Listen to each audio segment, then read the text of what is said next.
Part 3. Refreshed, he looked around. একটু fresh হয়ে মানে ওই পার্সিয়ান হুইল থেকে জল খেয়ে বা হাতে মুখে ধুলো মাখা পায়ে জল দিয়ে একটু ফ্রেশ লাগছে, তো তারপর সে চারদিকে তাকালো ছেলেটি। An old man sat on a wall by the Persian wheel. Persian হুইলের পাশেই একটা দেওয়াল ছিল, সেই দেওয়ালে ঠেস দিয়ে একজন বৃদ্ধ বসেছিলেন। He looked at the old man, wanting to say something but hesitated. সে সেই বৃদ্ধের দিকে তাকালো, কিছু একটা বলতে চাইলো, কিন্তু তার হেজিটেশন হলো, মানে কুণ্ঠাবোধ হলো। Finally he asked, শেষ পর্যন্ত সে জিজ্ঞাসা করলো, Did the clouds come here? মেঘেরা কি এখানে এসেছিল?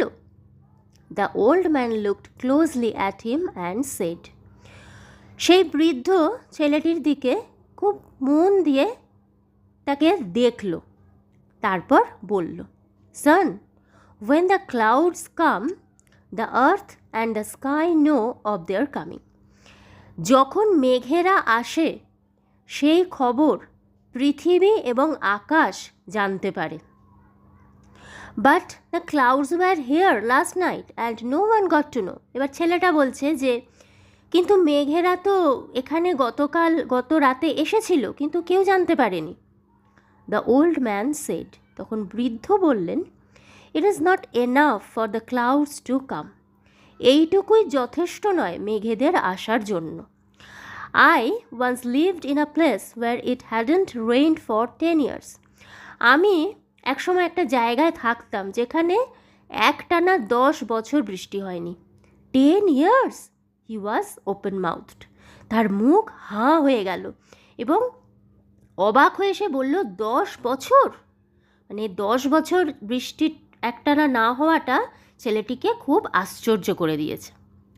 He sat there listening to his tales. এইবার ছেলেটি বসে বসে সেই বৃদ্ধের বলা গল্পগুলো শুনতে লাগলো।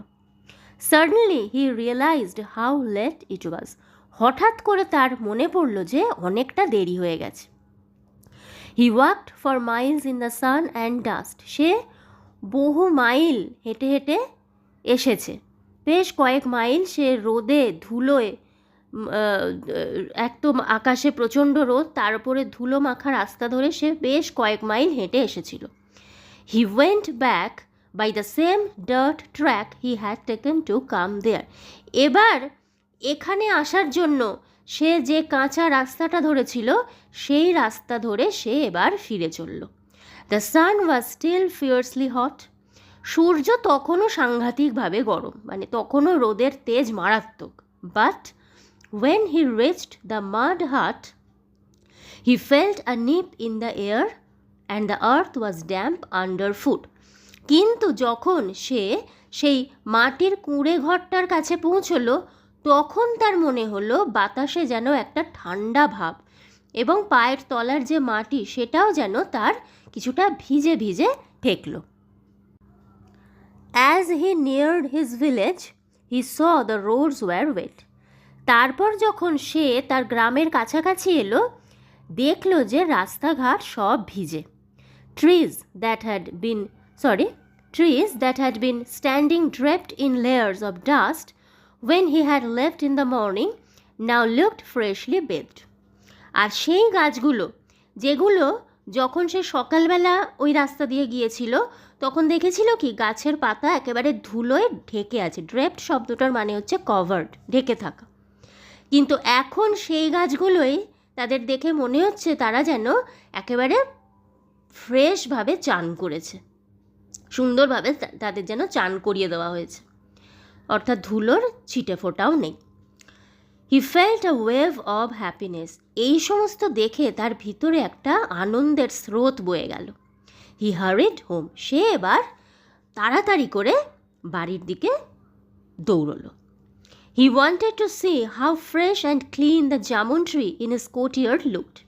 সে দেখতে চাইছিল তার উঠোনে যে জাম গাছটা আছে সেটাকে কত ফ্রেশ এবং পরিষ্কার লাগে বা লাগছে এই বৃষ্টির পর, সেটা সে দেখতে চাইছিল।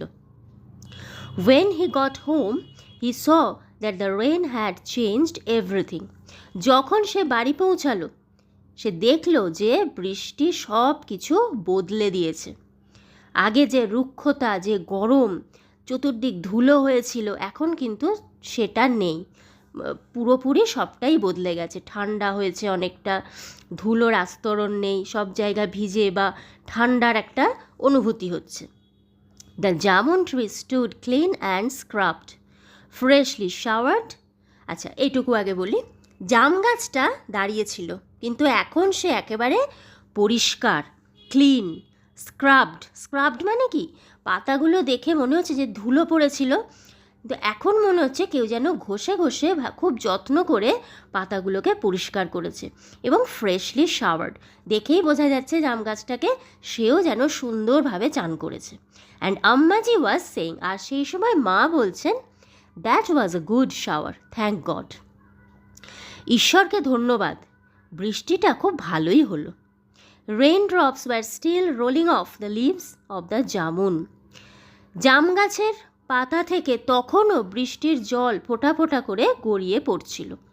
হি stood beneath the tree and let them fall on his head and face. সে সেই জাম গাছটার তলায় দাঁড়ালো এবং সেই যে পাতা থেকে জল গড়িয়ে পড়ছে, সেই জলের ফোঁটাগুলোকে সে তার মাথায় মুখে পড়তে দিল। অর্থাৎ বৃষ্টির যে অনুভূতি, সেটাকে সে অনুভব করতে চাইল। He raised his eyes to the sky and saw it clear. তারপর সে চোখ তুলে উপরে আকাশের দিকে তাকালো এবং দেখলো যে আকাশ একদম পরিষ্কার। Without even a wisp of cloud, সেখানে মেঘের ছিটে ফোঁটাও নেই। He had worked so far in the dust and sun in search of the clouds. সে এত দূর গেল, ধুলোয়, রোদে, মেঘেদের খোঁজে এত দূর সে গেল। And in his absence they had come, shed their rain and gone away. কিন্তু ব্যাপারটা হলো কি, সে মেঘেদের খোঁজে এত দূর গেল, কিন্তু তারই অনুপস্থিতিতে মেঘেরা এলো, বৃষ্টিপাত ঘটালো এবং চলে গেল। তো গল্পটা খুবই সুন্দর একটা গল্প। তো চ্যাপ্টারটা এখানেই এর সাথে শেষ হলো।